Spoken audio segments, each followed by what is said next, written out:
Welcome to Jones Healthcare. In this series of videos, we provide step-by-step instruction on how to assemble our range of adherence packaging. Today we will review how to manually fill and seal our FlexRx Light adherence package.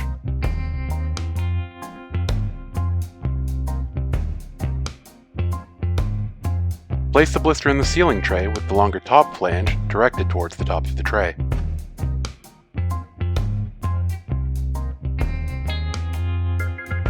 Fill the blister with medication for each appropriate time pass as indicated on the patient label.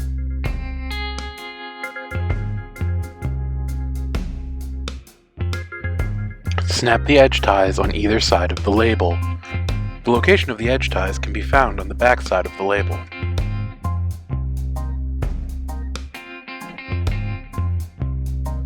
Locating the perforation on the back of the label, fold along this perforation so the top of the label meets the bottom of the label. Then remove the strip on the back of the label where indicated to expose a line of adhesive.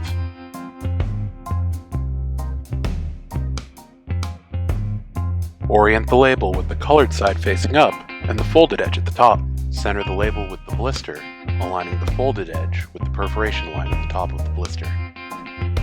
Steady the label with one hand, then use your other hand to fold the top of the label over the blister. Firmly run your finger over the adhesive portion of the label, ensuring a tight seal.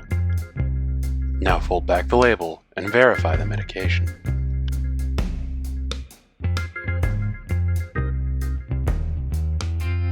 Remove the remaining liner from the label on a 45-degree angle, and using your hand, gently apply the label to the blister in a downward motion.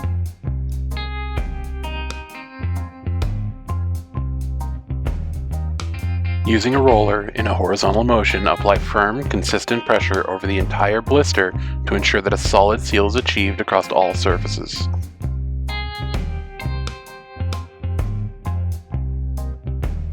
Remove the completed package from the assembly tray by grasping the top edge of the label. The FlexRx Light is now ready to dispense. Please note, before dispensing, the pharmacist should instruct the patient on the proper use of their FlexRx Light adherence package. The patient can find the appropriate time pass, push through the label with their finger, pinch the label, and peel the label backwards to access the medication. Before dispensing, ensure the pharmacist has verified the medications for accuracy. Please note that the card is not child-resistant and should be stored out of the reach of children. Thank you for watching. If you have any questions or you're looking to place an order, contact the Jones team today.